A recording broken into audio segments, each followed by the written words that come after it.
aula do nosso maravilhoso mundo do direito penal e dando continuidade hoje ao nosso estudo sobre princípios, nós veremos 4 princípios que norteiam o direito penal. Então vamos lá?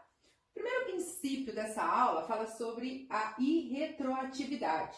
Ele está previsto lá no artigo 5º, inciso 40, primeira parte da Constituição Federal. Gente, esses números romanos não são de Deus, né? Vamos falar sério. Ele fala o seguinte: a lei penal não retroagirá. A Constituição Federal proibiu, no ambiente do direito penal, de voltar a buscar as pessoas que cometeram algum delito, quando esse ainda não era considerado um delito. Dani, fiquei na... Nossa, não entendi nada. Como é que a Constituição proibiu do direito penal voltar e buscar... Vamos no exemplo, que é mais fácil? Então vamos lá. Pensa na seguinte situação. A partir de hoje, tá? 30 de agosto, entra em vigor uma lei que irá considerar como sendo crime o furto de sinal. Nós vimos numa das aulas que eu não posso utilizar, não existe esse crime furto de sinal e, por consequência, eu não posso usar analogia em Malamparte para qualificar ele, né, para utilizar ele como usar o furto de energia como furto de sinal. Então, vamos dizer que o legislador, para acabar de vez com isso, criou o crime de furto de sinal. Então, quem tinha a Sky Gato antes disso pode ser punido por este crime que vai entrar em vigor só a partir do dia 30 de agosto? Lógico que não, né, gente? Por quê? Porque a lei não pode voltar e buscar o agente. Isso ocasionaria uma insegurança jurídica. Então é isso que esse princípio veda. Que a lei penal volte e busque o agente de algo que a partir daquele dia entrou em vigor, ele volta lá atrás e busque ele. Fala, não, você já estava cometendo desde sempre, então você vai ser punido. Não pode. Por isso que nós dizemos que a lei penal é ex nunc, ou seja, ela não retroage, tá? Então é isso que vocês têm que né, entender aí dessa lei, tá? E eu vou dar 2 exemplos bem legais para vocês visualizarem isso agora na questão bem que aconteceu, porque o crime de Sky Gato, como a gente sabe, não ocorreu, não tem nem algo ainda prevendo isso, foi só uma suposição. Mas esses 2 casos aqui mostram claramente o que vem a ser esse princípio da irretroatividade. Então, esse mês de agosto, né, nós comemoramos o aniversário, né, que a gente fala aniversário da Lei Maria da Penha, né, porque ela foi, se eu não me engano, dia 14 de agosto, foi sancionada a Lei 11.340 de 2006, tá? Popularmente conhecida como Lei Maria da Penha. Olha só, não sei se você já sabe a história, né, da Maria da Penha. Então, ela é uma farmacêutica. Em 1983, ela sofreu 2 tentativas de assassinato do marido dela. A primeira deixou ela paraplégica, que ela ficou um tempo no hospital, internada. Aí, assim que ela recebeu alta e foi para casa, o marido dela tentou matar ela de novo. Só que agora, assim, como o tiro não deu certo, só deixou ela paraplégica, ele tentou matar ela afogada na banheira. Eletrocutada, desculpa. Dani, eletrocutada? Eletrocutada. Daí, então, ela tomou coragem e moveu uma ação contra ele. Só que ela percebeu que era muito demorado o sistema jurídico do Brasil. Então, junto com a OEA, né, a Organização dos Estados Interamericanos, entraram com uma ação contra o Brasil, representando o Brasil na ONU, a fim do quê? A fim de que ele trouxesse leis que fossem mais rígidas no combate à violência doméstica, tá? Agora, o que eu te pergunto, essa lei entrou, então, em vigor só em 2006. As tentativas, né, do marido dela matarem ela, as duas, né, tanto deixando ela paraplégica e tanto tentando eletrocutar ela, ocorreram em 1983. Pergunta a você, o marido dela sofreu, né, as punições, os agravamentos que a Lei Maria da Penha trouxe? Não. Por quê? Porque naquela época, em 1983, não tinha a Lei Maria da Penha. Então, por conta disso, eu não posso voltar lá Então, o marido dela não sofreu as punições que são decorrentes da Lei Maria da Penha. Isso por quê? Porque o princípio da irretroatividade veda isso daí. Outro exemplo também é a Lei dos Crimes Hediondos. A Lei dos Crimes Hediondos foi feita a Lei 8.072, ela foi feita em 1990. Até então, o crime de homicídio qualificado não fazia parte, nem o simples nem o qualificado, não fazia parte do rol dos crimes hediondos. Como assim, Dani? Não fazia? Não fazia. E aí, em 94, né, com a Lei 8.930, que o crime de homicídio, então, entrou no rol dos crimes hediondos. Isso aconteceu por quê? Porque a atriz Daniela Pérez, então, na época fazia uma novela e ela foi morta pelo seu parceiro da novela, né, o Guilherme de Pádua.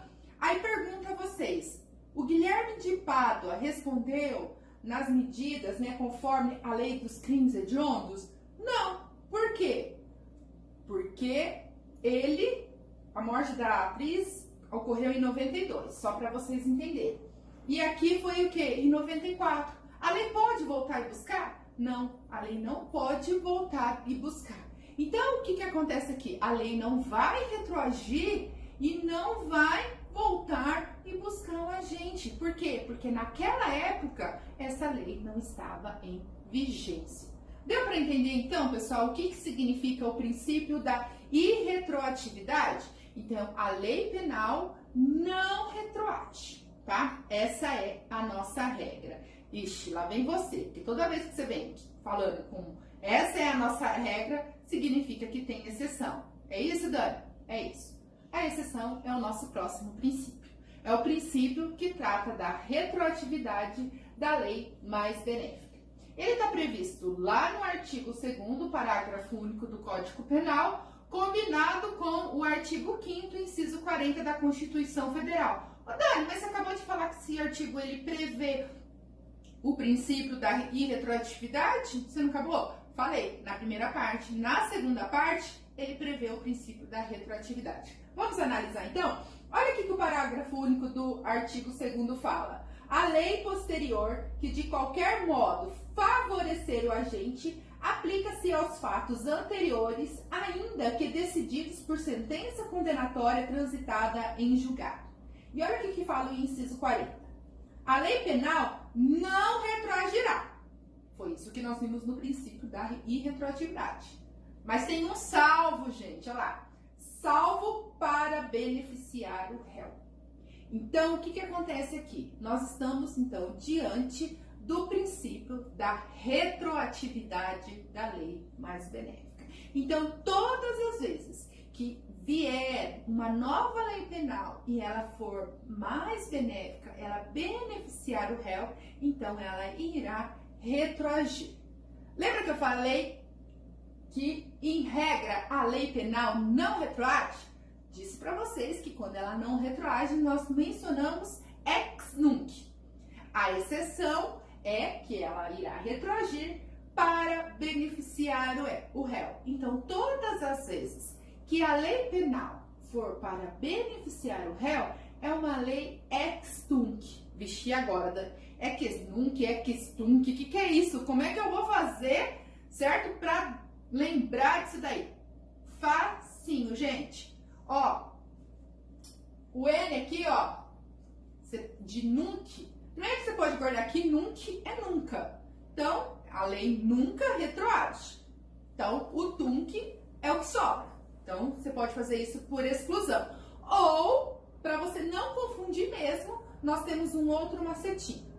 Se você colocar a mão na sua nuca e afastar ela, né, soltar, o que vai acontecer com a sua cabeça? Ela vai dali para frente. Então, é o que acontece com a lei penal. Ela não retroage, ela tem vigência. Ela tem, né, vigor dali para frente. E se ela for ex tunc? Ex tunc põe a mão na testa, T de testa lá. Então, a lei volta. Então, ó, se eu fazer a mesma coisa, o que acontece? A cabeça vai voltar. Então, significa que a lei pode voltar, ela pode retroagir. Então, são esses dois macetinhos que nós temos para lembrar o que é ex nunc e é ex tunc. Guardem que isso aí cai também na prova, tá? De concursos públicos, porque não cai, despenca. Princípio da intervenção mínima. Lembra da última vez que quando nós começamos a falar sobre princípios, eu disse para vocês que existem alguns princípios que não têm fundamento legal. Eles estão de forma implícita, né? Esse é um deles, o princípio da intervenção mínima. Por quê? Ele fala que o direito penal é a última ratio. Eita, Dani, hoje você tá nos latim aí também. Essas aulas, ultimamente, o que tem de latim, é isso mesmo? É isso mesmo. O que é última ratio? Última coisa, última razão. Por ser o direito penal um meio violento, né, de controle social, é o meio mais gravoso. O uso do direito penal, ele deve ser reservado apenas para situações onde ele seja imprescindível. Então, o que acontece aqui, gente? Assim, relaciona-se com a ideia, olha só, de orientar e limitar o poder estatal, que pode considerar algo como sendo crime somente se ele for relevante e necessário. Então, olha só, isso. Por que então eu tenho o princípio da intervenção mínima? O que ela faz? Então, ela limita e orienta o poder do Estado, fazendo com que ele pense, considere se aquilo será ou não crime, somente se aquilo lá for extremamente relevante para a sociedade, for um bem jurídico extremamente relevante que necessita, então, de tutela jurídica, tá? Então, vamos ver alguns exemplos, então. Eu gosto muito desse exemplo, tá, gente? O que fala aqui, ó? Vamos no exemplo 1. Então, eu tenho um camaro amarelo. Mentira, professora, eu não tenho camaro amarelo. Eu sou professora, então vocês sabem que eu não tenho camaro amarelo, né? Mas vamos dizer que eu tenho um camaro amarelo lindaço e que nesse meu camaro, certo? Eu adoro dirigir rápido. Então, eu vou e pego o quê? Pego aí uma cidade aí movimentada e acelero. Pé de chumbo, pego e tá. E faço o quê? Apenas passo em alguns sinais vermelhos, ultrapasso. O que acontece com isso? O que eu ganho com isso? Eu pergunto a vocês. Eu vou ganhar o quê? Multas e dor no bolso, né? Porque o brasileiro só sente dor quando vai no bolso, né? Quando mexe com din-din. Então, o que eu analiso aqui? Isso daqui, então, é uma medida extrapenal de natureza administrativa, não é? Eu vou pagar uma multa e vou ter pontos na minha carteira retirados. Às vezes vou ter até minha carteira suspensa. Mas é crime, gente? Não, não é crime. Por quê? Porque é o princípio da intervenção mínima. Se os outros direitos já são eficazes, eu não tenho necessidade de utilizar o direito penal. Agora vamos para o exemplo 2. Então, olha lá, quando a gente está na direção, então pensa na mesma situação. Eu tô no meu Camaro, descendo o cacete nele, andando pra caramba, pé de chumbo e passo o sinal vermelho e ainda, gente, atropelo uma senhorinha que passava naquele momento. E estava ainda na faixa de pedestre. Quer dizer, ela estava toda certa, né? E eu errado, óbvio. E eu acabo causando lesão corporal nela. Nesse caso aqui, nós temos, então, uma violação de um bem jurídico relevante. E neste caso, eu, né, que sou exemplo, eu que tenho pé de chumbo, vou o quê? Vou receber uma medida, agora não mais extrapenal, mas uma medida penal tipificada lá no CTB, no Código de Trânsito Brasileiro, prevista no artigo 303, que é o crime do quê? De lesão culposa na direção de veículo automotor. Nota aqui que eu estou diante, ó, quando eu atropelei a senhora e causei lesão corporal, eu estou diante de um bem jurídico relevante. E por isso o Estado precisa intervir, tá? Então vamos lá. Próximo princípio, o princípio da fragmentariedade. Também não tem tipificação legal, né, sem fundamento legal e decorre do princípio anterior. Então, para este princípio, o direito penal deve se preocupar somente com os fragmentos mais importantes. Ou seja, gente, o direito penal deve proteger apenas e tão somente valores imprescindíveis para quê, gente? Para nossa sociedade. Então, o que acontece? Eu não posso usar o direito penal como instrumento de tutela para todos os problemas jurídicos, certo? Para isso eu tenho os outros direitos. Aí, o que acontece? Eu não posso utilizar, por exemplo, de um direito penal se eu sei que quem dá conta daquilo é o direito civil. Vamos pegar um exemplo, ó. Esse é um exemplo bem facinho da gente visualizar o princípio da fragmentariedade. O crime de adultério. Então, era previsto, né, no nosso artigo 240, o crime de adultério. Ele foi revogado pela Lei 11.106 de 2005. Nós já até estudamos sobre essa revogação, que ela ocorreu por meio do costume, né? Que o costume, ele não revoga a lei, mas ele faz o quê? Ele não revoga a lei, mas ele auxilia, né? Ele ajuda, ele auxilia para que uma lei faça, né? Uma lei revogue outra lei. Então, o que aconteceu? Por que, então, que o crime de adultério saiu? Além do costume, né? De desconsiderar aí que adultério seja crime, porque entendeu-se também que cabe ao direito civil cuidar desse tipo de questão e não do direito penal. Gente, desculpa, mas barraco tá lá no direito civil, né? Problema de família? Lá no direito civil. Direito penal, gente, desculpa, mas se importa com as coisas mais importantes. Meus amigos civilistas que me perdoem, mas vocês sabem, penal é vida, né, gente? Então tá, e é isso aí, pessoal. Acabamos hoje, então, os nossos princípios da aula de hoje. Voltaremos depois com mais princípios, porque como eu disse para vocês, são aulas, nós temos muito conteúdo para tratar sobre princípios.